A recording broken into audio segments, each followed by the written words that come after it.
2 साल बेमिसाल। और अब देखिए आपका अपना न्यूज़ 24 एक्सप्रेस नए अंदाज।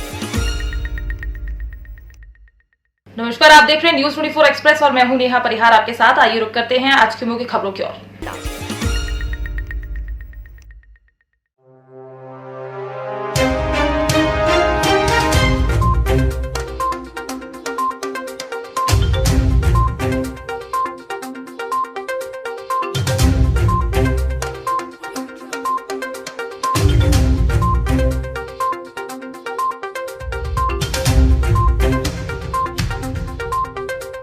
मुस्लिम राष्ट्रीय मंच के राष्ट्रीय संयोजक एसके मुद्दीन एवं पूर्व मीडिया प्रभारी जीशान अंसारी, अनवर हुसैन, शौकत अली आदि के द्वारा मदन महल दरगाह में मंच के स्थापना दिवस के अवसर पर चादर पेश की गई एवं देश में अमन चैन कायम रहे इसकी दुआ मांगी गई। इस मुबारक अवसर पर दरगाह के खादिम मुबारक बाबा कादरी ने भी सबके हक में दुआ मांगकर देश प्रदेश नगर के सभी धर्म संप्रदाय समुदाय के लिए दुआ मांगी। आज दरगाह श्री मदन महल में मुस्लिम राष्ट्रीय मंच के द्वारा एसके मुद्दीन साहब की क़यादत में हमारे नौजवान बच्चों के द्वारा पीरों के पीर बड़े पीर साहब के यहाँ ये चादर शरीफ पेश की गई है। सरकार कबूल अता फरमा। और हमारे मुद्दीन साहब अपने नौजवान बच्चों को पार्टी के साथ लेकर चल रहे हैं। इनको भी हौसला अफजाई अता फरमा कि जिस मिशन में लगे हो उसमें कामयाबी अता फरमा। इनकी जान की माल की हिफाजत फरमा, इनकी इज्जत की आबरू की हिफाजत फरमा और जो या पाक पुरदिगार आलम देश में अमन और चैन कायम दायम है, इसी प्रकार की दुआएं की गई हैं। मुस्लिम राष्ट्रीय मंच का 20वां स्थापना दिवस है और लगभग पूरे देश के अंदर 350 जिलों में मुस्लिम राष्ट्रीय मंच का काम बढ़ा हुआ है। वहाँ सारे हमारे कार्यकर्ता साथी लोग हैं और मुस्लिम राष्ट्रीय मंच के जो हमारे मार्गदर्शक हैं इंद्रेश कुमार जी, उनके मार्गदर्शन में पूरे देश के अंदर मुस्लिम राष्ट्रीय मंच काम कर रहा है और आपसी सद्भाव भाईचारे का पैगाम दे रहा है। हमारा जो देश है वो गंगा जमनी तहजीब का देश है, आपसी सद्भाव भाईचारे का देश है। अपने दीन पर चलो, दूसरों के दीन की इज्जत करो, यही सच्चे भाईचारे का रास्ता है। अगर मंच के बारे में मुस्लिम राष्ट्रीय मंच के लिए अगर गागर में सागर 2 शब्द कहना पड़े, उनका जो काम है वो अहले सियासत जाने मेरा पैगाम मोहब्बत है जहाँ तक पहुँची। हम हिंदुस्तान के अंदर हिंदू बने रहें, मुसलमान बने रहें, सिख बने रहें, ईसाई बने रहें, कोई दिक्कत की बात नहीं। लेकिन जिस दिन हम हिंदुस्तान के बाहर पहला कदम रखते हैं उस दिन ना हम हिंदू रहते हैं, ना मुसलमान रहते हैं, ना सिख रहते हैं, ना ईसाई रहते हैं। अगर हम कुछ रहते हैं तो सिर्फ भारतीय और हिंदुस्तानी ही कहलाते हैं। हम विदेशों में मजहब से नहीं वतन से पहचाने जाते हैं। मुस्लिम राष्ट्रीय मंच पूरे देश के अंदर आपसी सद्भाव और अमन व अमान कायम रहे इसके लिए काम कर रहा है और इसके लिए हमारे जो मार्गदर्शक हैं इंद्रेश कुमार जी सतत इसके लिए घूम रहे हैं। एक एक शहर जा रहे हैं, एक एक प्रांतों में जा रहे हैं कि हमारा जो सारे समाज है हिंदू मुसलमान सिख ईसाई, इनमें आपसी सद्भाव भाईचारा बना रहे। तो आज मुस्लिम राष्ट्रीय मंच का 20वां स्थापना दिवस है। इस संदर्भ में हम लोग आज दरगाह शरीफ में आए। हम लोगों ने अकीदत की पूरी चादर शरीफ पेश की और दुआ मांगी कि हमारे देश के अंदर अमन व अमान रहे, आपसी सद्भाव भाईचारा रहे। ये सब दुआओं मांगने के साथ साथ अभी आप लोगों के साथ रूबरू हो रहे हैं और आपके लोकप्रिय चैनलों के माध्यम से भी हम गुजारिश करना चाहेंगे कि हमारा देश जो है वो आपसी सद्भाव भाईचारे का देश है। जैसे मैंने पहले भी कहा था कि हिंदू धर्म की उदारता, मुस्लिम धर्म की समानता, सिख धर्म का शौर्य, ईसाई धर्म का सेवा भाव, जैन समाज की अहिंसा, बौद्ध समाज की करुणा, इन सब फूलों से बनता है एक गुलदस्ता जिसे हम हिंदुस्तान कहते हैं। और आज इसी को लेकर हम लोग दुआएं मांगने आए कि हमारे देश के अंदर अमन व अमान कायम रहे और मुस्लिम राष्ट्रीय मंच जो मिशन लेके काम कर रहा है वो मिशन में हम लोग कामयाब हों, आपसी सद्भाव भाईचारा बना रहे।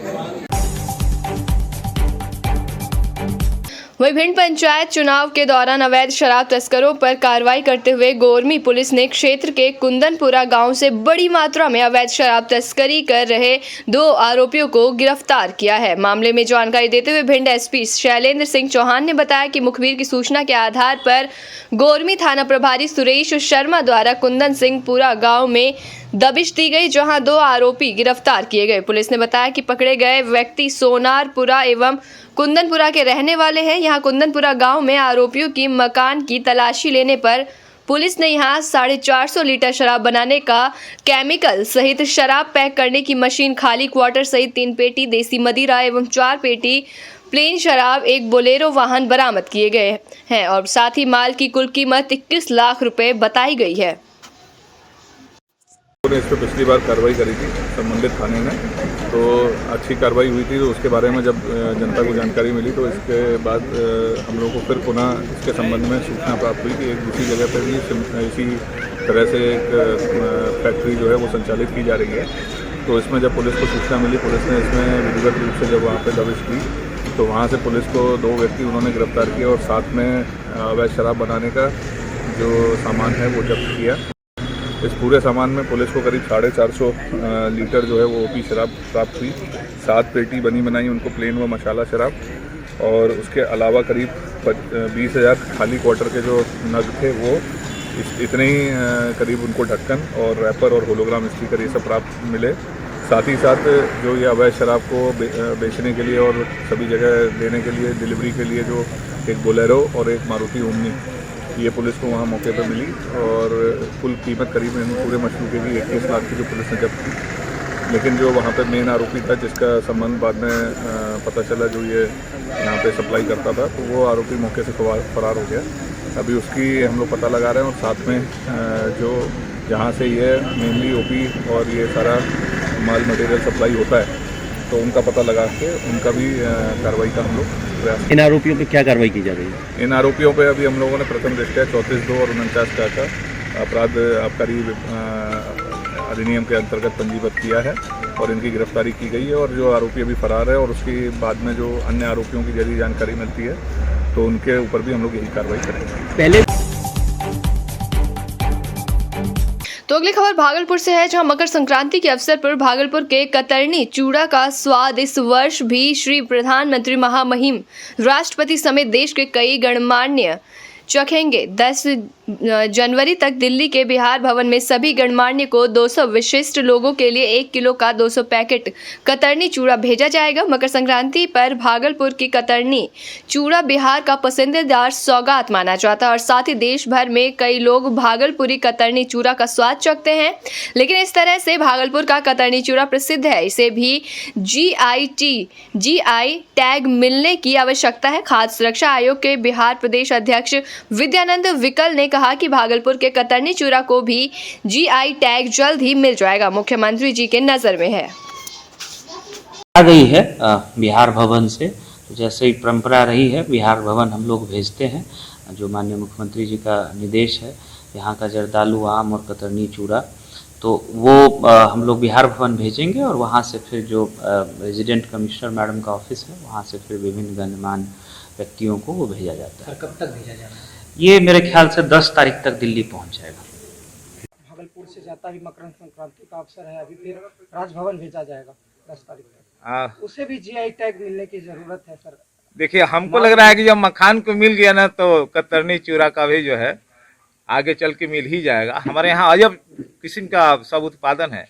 यहाँ कतरनी है, चंपारण के मिर्चा नाम से चूड़ा है, कहीं आम का है, सब पहचान। भागलपुर का भी आम जो है जर्दालू आम, इस सब का पहचान जो है बना है। और हम आपको बता रहे हैं कि माननीय मुख्यमंत्री जी जब कोई कार्यक्रम करते हैं तो वो सभी चीज़ों को मंगाते हैं। कौन कौन किस क्षेत्र में कौन मिठाई है, कौन फल, आम कहाँ का है, चूड़ा और दही कहाँ के है, ये सारा चीज़ को मंगाते हैं, खिलाते भी हैं, खाते भी हैं। तो वो सब उनके नज़र में है और बड़ी पारखी नज़र वाले हैं, सबको पहचान भी देते हैं। सुशासन के साथ न्याय भी, किसानों को न्याय मिल गया यहाँ पर, समझे ना। वातावरण बहुत बढ़िया है और हम लोग तो ये कह रहे हैं कि भाई मुख्यमंत्री जी जो है ना, इनके पास क्षमता है नेतृत्व करने का देश का। हम लोग तो हमेशा बोल रहे हैं कि एक मौका यदि मिल जाता ना तो देश माने सचमुच में जो है विश्व गुरु बन जाता।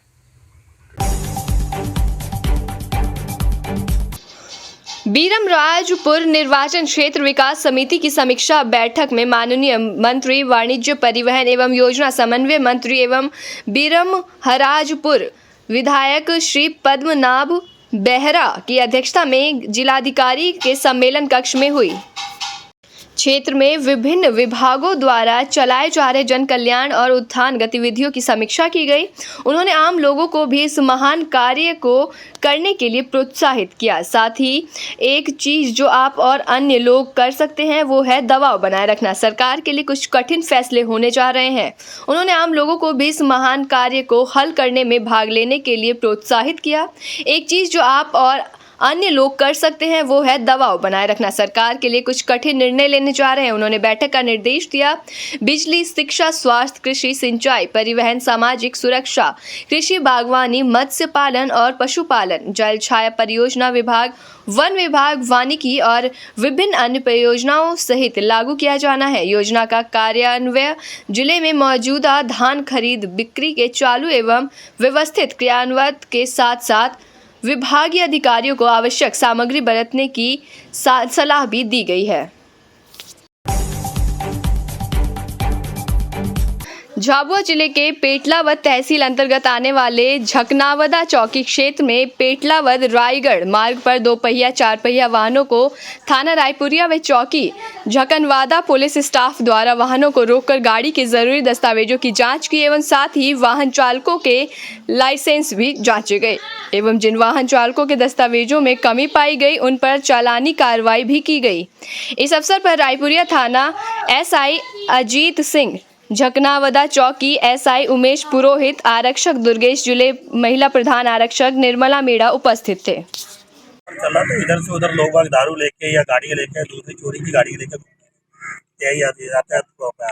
बोला कि जगह जगह जाके चेकिंग करो, बाहर की गाड़ी को पकड़ो, पकड़ने के बाद उनकी चालानी कार्रवाई जो नहीं है इन गाड़ियों के पेपर नहीं चौकी में खड़ा करो जरा। कितने चालान बनाए सर टोटल? अभी तक 20 चालान बनाए। 20 चालान पर राजस्व। अभी वक्त हो चला है एक छोटे से ब्रेक का, फिर मुलाकात होगी ब्रेक के बाद।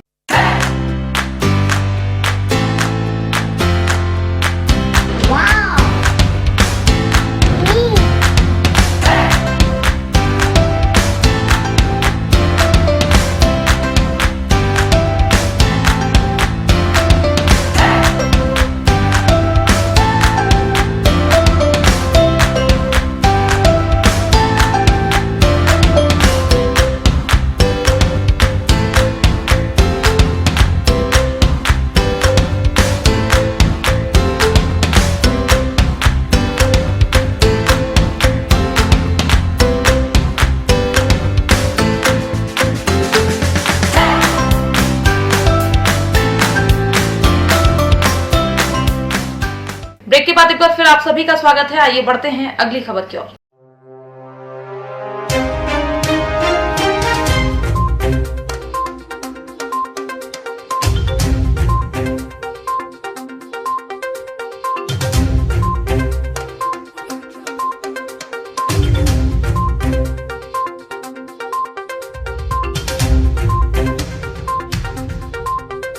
विंध्य की गलियों में राजनीति मशहूर है। राजनेता और नेताओं की राजनीति की शुरुआत छोटे बड़े हर तबके के लोगों के जहन में चढ़कर बोलती है, और बोले भी क्यों ना।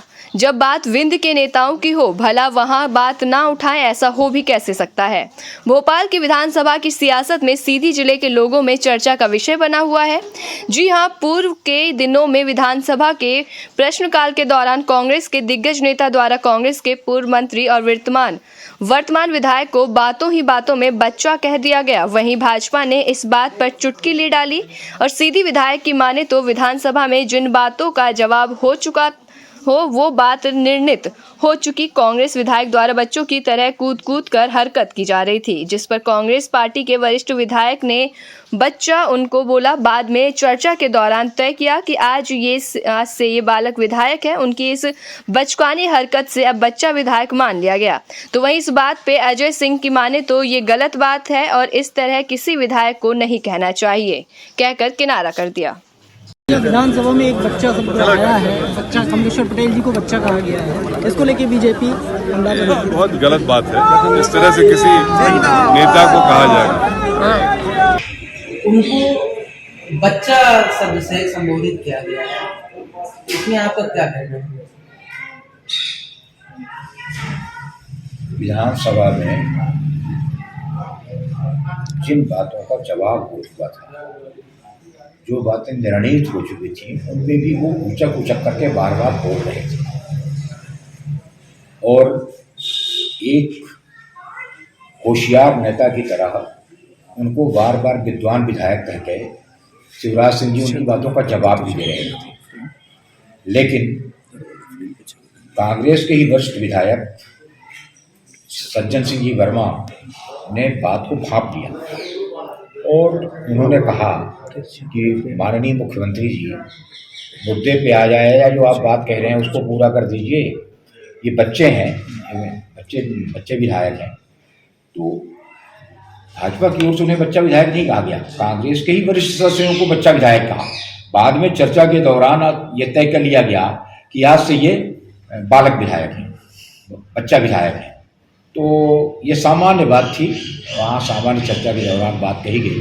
उनके मतलब हरकत को विधानसभा में लोगों ने बचकाना माना और स्वयं उनकी पार्टी के लोगों ने माना।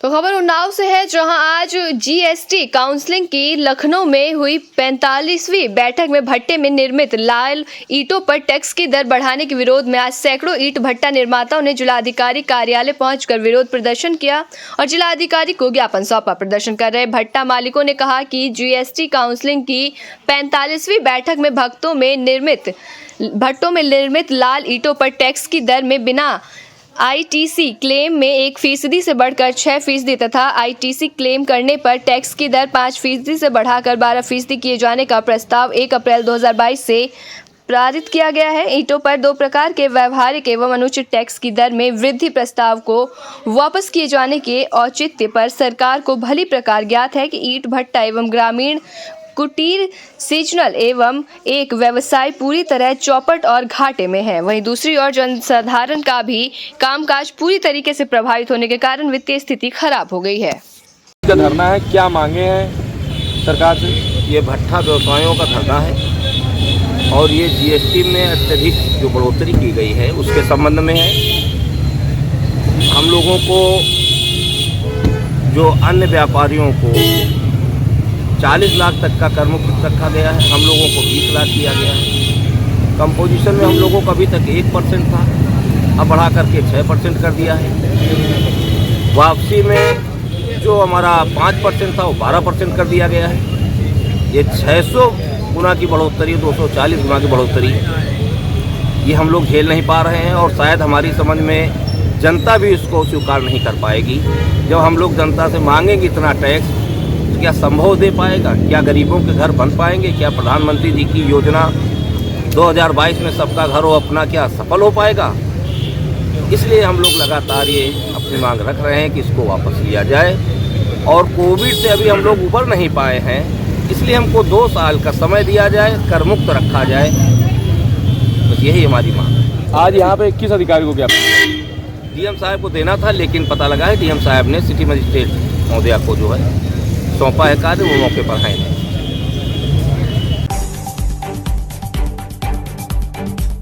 रतलाम अलीराजपुर झाबुआ से भाजपा के सांसद गुमान सिंह डामोर मुश्किल में घिरते हुए दिखाई दे रहे हैं। उनका कहना है और उनका अलीराजपुर के तत्कालीन कलेक्टर गणेश शंकर मिश्रा का नाम फ्लोरोसिस नियंत्रण परियोजना के तहत 600 करोड़ रुपए से अधिक घपले के आ रहा है। आरोप में कोर्ट ने रतलाम झाबुआ के भाजपा सांसद गुमान सिंह डामोर, जो उस समय पीएचई में मुख्य अभियंता इंदौर संभाग के पद पर थे, और तत्कालीन अलीराजपुर कलेक्टर गणेश शंकर मिश्रा और लोक यात्रिकी की विभाग के 2 अफसरों के खिलाफ विभिन्न धाराओं में मामला दर्ज करने का आदेश दिया है। ये आदेश दिया है, ये आदेश की कॉपी ये माननीय न्यायाधीश है अर्पित जैन है ना, अर्पित जैन न्यायिक मजिस्ट्रेट प्रथम श्रेणी अलीराजपुर ने ये निर्णय किया और उसको 17 तारीख को पेश होने के लिए ये कहा गुमान सिंह डामोर।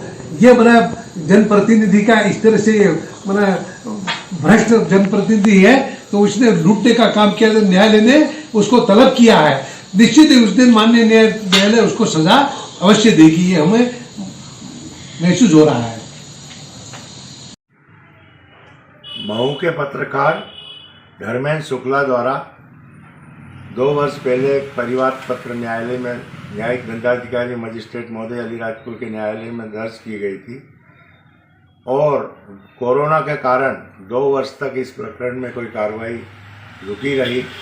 इसके बाद अभी गई पेशी को धर्मेंद्र शुक्ला के कथन हुए और न्यायालय ने दस्तावेज और उसके कथन को देखते हुए प्रथम दृष्टया धारा 120B, 403, 420, 406, 409 तथा अन्य धाराओं में गुमान सिंह डामोर जो वर्तमान में सांसद हैं, जो पूर्व में मुख्य अभियंता थे, तथा गणेश शंकर मिश्रा तत्कालीन कलेक्टर थे और अन्य अधिकारियों के खिलाफ प्रकरण पंजीबद्ध किया है। कोर्ट ने धारा 200 सीआरपीसी और धारा 202 सीआरपीसी के बयान प्राइमा फेसी दस्तावेजों का अवलोकन करने के बाद कोर्ट इस बात से संतुष्ट हुआ है कि यह मामला प्राइमा फेसी भाजपा सांसद और अन्य लोगों के खिलाफ, तत्कालीन अधिकारियों के खिलाफ बनता है। ऐसे में कोर्ट ने कॉग्निजेंस लेके इस केस को अपने यहाँ पर रजिस्टर्ड किया है। रजिस्टर्ड करके इन संबंधित सभी आरोपी गणों को नोटिसेस जारी किए और 17 जनवरी को इनको न्यायालय में उपस्थित होने का निर्देश दिया है। न्यायालय में 17 तारीख को ये सभी लोग अपनी उपस्थिति दर्ज कराएंगे और वहाँ पर कोर्ट इनकी जमानत हेतु आदेश करती है या न करती है, ये कोर्ट का अपना स्वविवेक है। मामला क्या है संक्षेप में जानते हैं? मामला भ्रष्टाचार का प्राइमा फेसी प्रूव हुआ है कोर्ट के सामने कि 600 करोड़ से रिलेटेड कोई मामला फ्लोरोसिस पाइपलाइन को लेकर के है, डालने को लेकर के, और वो मामला प्राइमा फेसी प्रूव होने से अब इनको बचाव का अवसर देगी कोर्ट। आगे पूरी प्रोसेस होगी, ट्रायल होगी, जैसे कि क्रिमिनल केस की ट्रायल होती है। आज माखन नगर बाबई के ग्राम सर्रा केसली में क्षेत्रीय मिलन समारोह एवं स्नेह भोज रखा गया। ये कार्यक्रम राष्ट्रीय राजपूत करनी सेना द्वारा क्षत्रिय राजपूत समाज को एकजुट करने एवं एक मंच पर लाने के लिए किया गया। वहीं ये कार्यक्रम का उद्देश्य ये था कि सभी राजपूत समाज के लोग एकत्रित होकर समाज के प्रति समर्पण होकर समाज को एकजुट रखें। वहीं राष्ट्रीय राजपूत करनी सेना ने कहा कि ये राजनीतिक नहीं है, पर राजनीति की लड़ाई अब होगी, क्योंकि आरक्षण एवं अन्य चीज के लिए सरकार से हमें कैसे लड़ना है, इसके लिए क्षत्रिय राजपूत समाज को एक करने के लिए राजपूत समाज को प्रयासरत रहना होगा। राष्ट्रीय राजपूत करनी सेना का जो कार्यक्रम था, इसका उद्देश्य क्या है? राजपूत करनी सेना का सदैव ही एक ही उद्देश्य रहा है कि अपनी समाज को उन्नत करे और रचनात्मक सृजनात्मक काम लगातार बढ़ाते रहे और अपने लोगों को जो है एकत्र करके और एकता और संगठन की जानकारी दे सके। अच्छा, और इसका और भी कुछ उद्देश्य है कि राजनीतिक तो नहीं है ये गैर राजनीतिक है। राजनीतिक तो हमारी अब लड़ाई होगी आगे, जो हमें आरक्षण चाहिए, इन सब चीज़ों से हमें आगे सरकार से कैसे लड़ना है, इसलिए संगठन एक होगा, फिर हम ये बात अपनी सरकार के पास रखेंगे। राजगढ़ के छापी हेड़ा सेवा सदन नेत्र चिकित्सालय द्वारा नेत्र शिविर का आयोजन किया गया। नगर में इसका आयोजन हुआ। स्थानीय स्वास्थ्य केंद्र में आज सोमवार को सेवा सदन नेत्र चिकित्सालय बैरागढ़ भोपाल द्वारा निःशुल्क नेत्र शिविर का आयोजन किया गया। नेत्र शिविर का शुभारंभ मां सरस्वती बालाजी हनुमान के चित्र पर पुष्प अर्पित कर दीप प्रज्वलन कर किया गया। नेत्र शिविर में नेत्र रोगियों की आंखों की जांच कर उन्हें निःशुल्क दवाइयां दी गई। शिविर में 139 मरीजों का पंजीयन हुआ था, जिसमें 110 लोगों को दवाई वितरण और 40 लोगों को ऑपरेशन के लिए सेवा सदन नेत्र चिकित्सालय संत हिरदाराम बैरागढ़ भोपाल के लिए चयनित किए गए। नेत्र शिविर में सुबह से ही आसपास के क्षेत्र के लोग अपने नेत्र का परीक्षण करवाने के लिए बड़ी संख्या में पहुंचे। बलरामपुर जिला मुख्यालय में छत्तीसगढ़ शासन की मंशा रूप एवं पुलिस महानिदेशक छत्तीसगढ़ के निर्देशानुसार आमजन की समस्याओं का प्राथमिकता के साथ तथा शीघ्र निराकरण करने के उद्देश्य से पुलिस अधीक्षक बलरामपुर रामकृष्ण साहू के द्वारा पुलिस अधीक्षक कार्यालय बलरामपुर में जनदर्शन कार्यक्रम का आयोजन किया गया।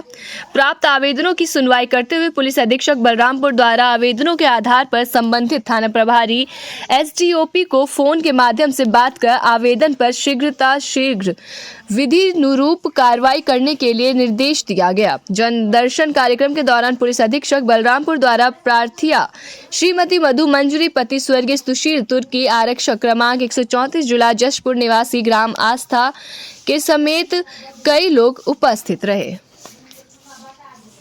आज की खबरों में फिलहाल इतना ही। बने रहिए न्यूज़ 24 एक्सप्रेस के साथ। नमस्कार।